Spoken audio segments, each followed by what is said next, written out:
How do you capture that beautiful glowing evening light within your painting? Hi guys, this is Lauren with Lauren Watkins Art, and today I'm going to walk you through how I did that with my latest entry into my Finding the Light series. Please ignore my wild and wieldy bangs at the beginning of this video. I promise it's just for a few moments that you see them, and then they are tamed for the rest of it.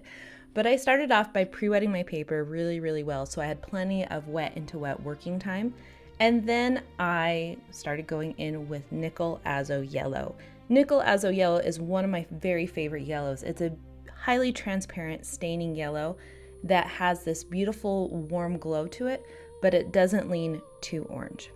Once I blocked in everywhere that I wanted it to feel like the sunlight was hitting, after I got done blocking in and kind of toning the paper with that Nickel Azo Yellow, then I started going in and adding my other colors.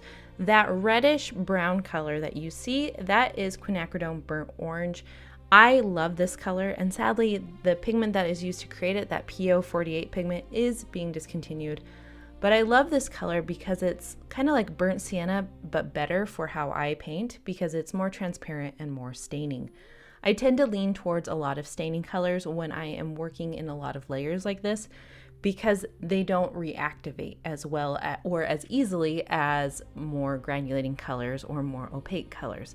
So I don't have to worry about the layers getting reactivated when I'm glazing on top as easily. So I've used the Quinacridone Burnt Orange, I've used the Nickel Azo Yellow, I've also used Cerulean Blue, and that's where you get some of that blue granulation in the background. So those are the main colors that I can think of off the top of my head that I used. I didn't really track it, but I did my base layer of colors. I did it pretty light, and now I'm going in and adding masking fluid. I'm using a fine tip applicator so that I have a little bit more control. You don't want to add masking fluid while your paper's wet, so make sure it's completely dry before you go in with it. With watercolor, you tend to work from light to dark, and that is why my initial base is just so light in value, because I am gradually building up the depth. I'm going to be using a lot of glazing techniques within this painting. If you're not familiar with it, glazing is the application of a thin, transparent layer of paint over a thoroughly dried surface, and this allows your previous layers to peek through, but you get to adjust the values and adjust the colors and add more detail on top of it. This is the beauty of watercolor for me, and it's one of the things I liked about oil paints, except for I can't stand how long it takes for oil paints to dry. So I stick with watercolor, but I tend to do a lot of glazing techniques. And so what I do is I do a light layer of paint, let it dry, protect any highlights that I want to save. So for me, I did a big circle where the sun is going to be, and then I added the masking fluid where I wanted my brightest highlights to be preserved, and then I let that masking fluid dry completely, and then I started going over again with another layer of paint, and then once that dried, then I did another layer of masking fluid. So I'm just kind of building this up. I know I'm painting this really fast. This is because this painting was a 6-hour or 7-hour watercolor painting, and so I'm trying to cut it down into a reasonable length of time for you guys to follow along.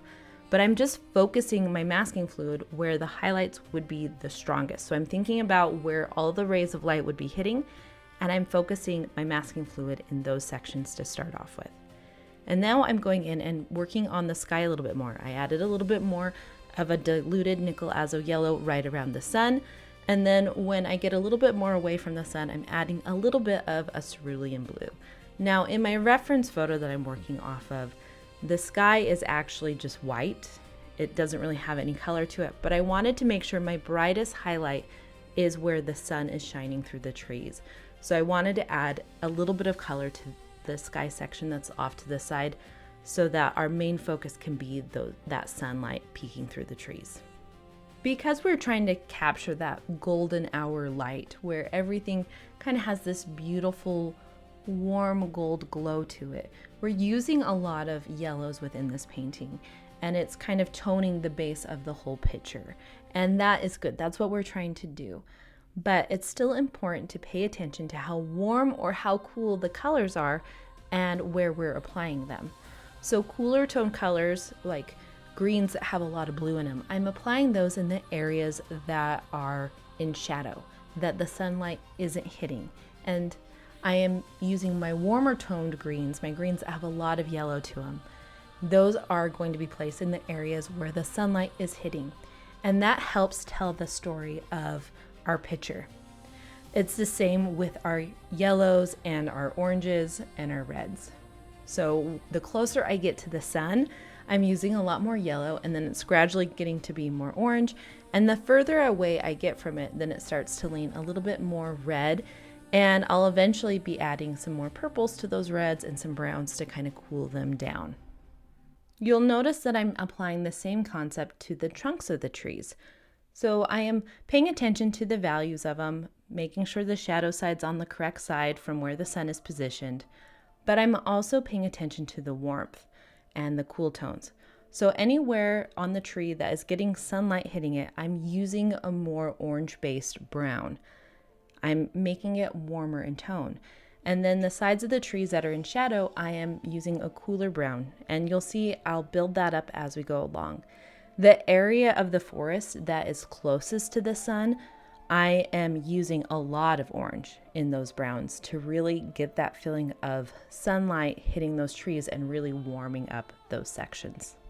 Something that can make or break a painting is how you are painting your trees, especially the trunks and the branches on your trees, because if it looks too systematic or similar with multiple trees, our brain will start to notice that that doesn't look believable. So you need to make sure you're varying up the width of the trunks of your trees, the movement and how they're growing, making sure there's slight imperfections and variations with how the branches branch out. You really need to pay attention to those things. I found that sometimes it's easier to flip my board upside down and pull towards myself instead of pushing up. So make sure you move your board around if it's a little bit easier for you to paint them that way. I've also found that using a brush with longer bristles, that slight wobble or variation that you can get within that can really help give you a more organic and natural looking line or mark. I really like to do branches with a dagger brush. It's a brush at a really steep angle, and I love it for branch making. Random tangent, but these paintbrushes that you see me holding with the really fat wide handle, I was testing them out for the first time on this painting, and I fell in love with them. I have never been a huge fan of using flats with my watercolor paintings except for very specific things. And then I went on a quest to find a really affordable large flat paintbrush to pre-wet my paper more quickly. And I bought this set and I was like, I'll just test them out. And goodness, I fell in love with these brushes. They hold a lot of water and paint, so I'm not having to re-dip a lot. And they keep a nice point at the end of them, so you can use them to cut in nice thin lines and add detail without having to switch your brush out. And the handle makes it really comfortable for me to hold in my hands with my arthritis. So yeah, these were a really pleasant find. I'm going to tell you a little story about what helped me learn how to layer my watercolors and preserve the highlights of my paper. And you're going to hear this and you'll probably think, man, Lauren, you are slow. You're not the sharpest tool in the shed. But I'm sharing it just in case it helps you understand watercolor. You see, when I was first getting started with watercolor, I heard artists repeat over and over and over again, watercolor is a transparent medium. You need to preserve the highlights of your paper because you're not using white paint. Your highlight is the white of the paper. And while I understood what they were saying in theory, I sometimes struggled to apply it to my own painting. And some of this is just I was new and just getting started and trying to figure these things out. And so it wasn't natural to me yet. It was still a new skill that I was developing. But I remember playing at a light table with my kids, and we had these transparent colored shapes that you could put on the light table and they would light up. And you could layer them on top of each other and they would make different colors.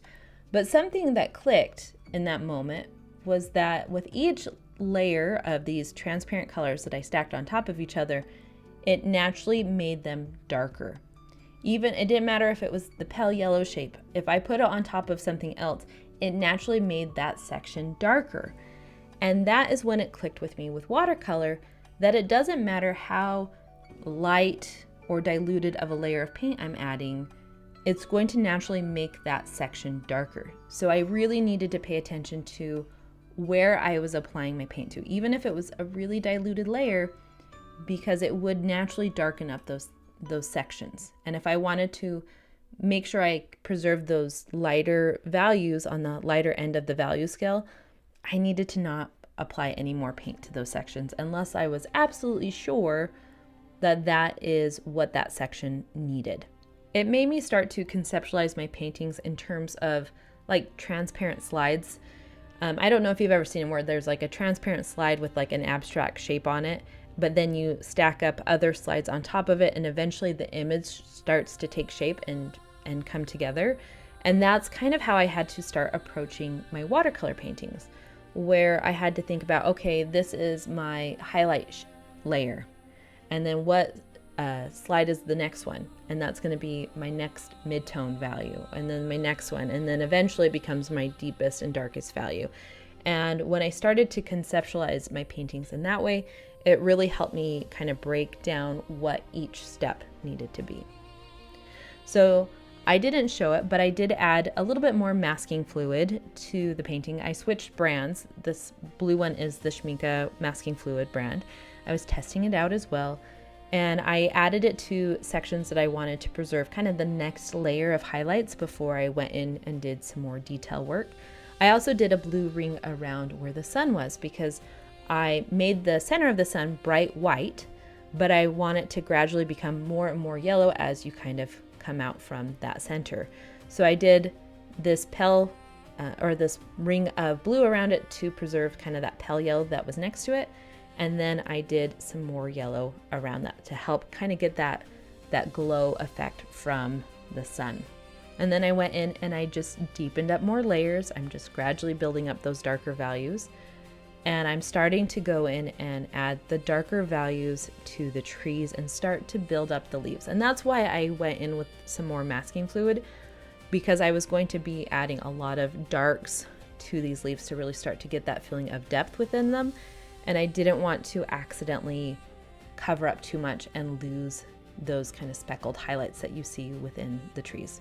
So that is why I went in with the masking fluid. Again, it's really easy to use too much masking fluid and depend on it too much. So you really want to get comfortable with preserving those highlights, but it is a useful tool. So now I am applying my leaves with a sponge. It's just a kind of a paint sponge that has really rough edges. You can see it there in the corner. And I just dipped my paint into it and started applying that. And that gave me really nice random shapes of leaves, because sometimes when I'm painting leaves, it can become almost too systematic and it doesn't feel as natural. And so by using the sponge on some of my layers, it just added an organic element to the feeling of the painting and made it a little bit more believable. I have always loved paintings that look like they have their own light to them, that they are creating their own light. Even though it's just paint on canvas, I love it when it looks like it has this glowing light all of its own.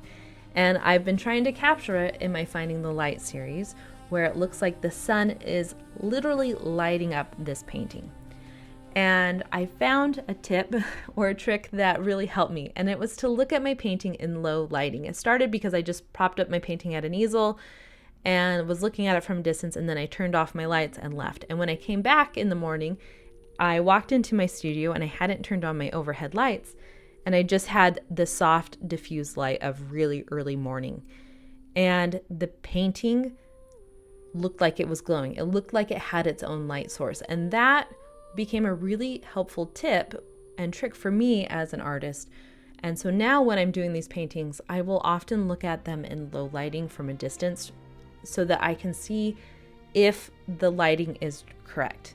If I need to darken up the values in a section or need to kind of change the direction in how I am applying my paints so that I can really get that feeling of directional light with a light source. As I was painting, you probably noticed that I removed the masking fluid, and then the painting looked a little bit crazy. It looked a little bit worse, and that's okay, because the nice thing is once you remove the masking fluid, you can paint over those sections just like normal paper. The crazy looking highlights were really noticeable along the pathway, and so I just did a glazing technique over the top and I just layered up my nickel azo yellow, and then I went in with some stronger oranges and reds and just kind of gradually built that up. And now I'm going in and adding sharper details, because now I don't have the masking fluid acting as a barrier in random sections of the painting. I can now go in and really get those nice sharp details and really refine this piece. So I'm adding blades of grass to the bottom of the painting. I am cleaning up lines where the trees were, and if there was masking fluid in a section that it shouldn't be, I can go in and cover that and really just start refining this piece and kind of pushing it to the next level. I'm going in and adding some darker leaves, even where those strongest highlights are from the sun, because we need some backlit leaves to create a little bit more of a feeling of depth within the piece. So I'm adding some of those darker leaves very strategically. And by creating this sense of layering and depth, where we have sections in highlight and sections that are being backlit, it's really starting to give us that ethereal golden light feeling that we get when we are hiking through the forest, and that sense of depth within the piece. I am using a stiff paintbrush to kind of bring back some highlights in areas that I feel like I got a little too dark. This is something to keep in mind when you are glazing watercolors and you're having issues with your paints lifting up. One, using staining paints can really help you in this process. Two, using a softer paintbrush for those later layers is really helpful, because a really stiff paintbrush really reactivates those pigments and lifts them up, and so it can be to your detriment. Here I'm using a stiff brush because I wanted to scrub out some of those highlights, but if you are doing a lot of glazing, use a softer paintbrush for those later layers. Just be careful with how much water you're applying.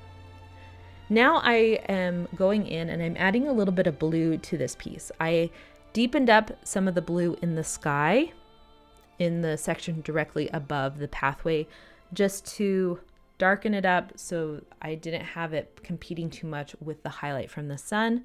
And I wanted that blue to appear in a few other areas, so I used it in my cast shadows on the trees, in the pathway, and in a few other sections, just to really bounce that color around. I used it in the greens as well, but just wanted to bounce that color in a few other areas so that this painting feels more harmonious. As I'm finishing up this painting, I'm just going to remind you to please hit the like button, because that really helps me out here on YouTube. If you have any questions or comments, please leave them down below and I'll do my best to answer them. And if you want to see more of what I create, be sure to hit the subscribe button and notification bell. And here is the close-up of the finished painting. Honestly, this is my favorite entry into this series. I can really see a lot of growth in me as a watercolorist over the past year, and I'm really excited to paint more within this series. So be sure to follow along, and I'll see you guys next time. Bye!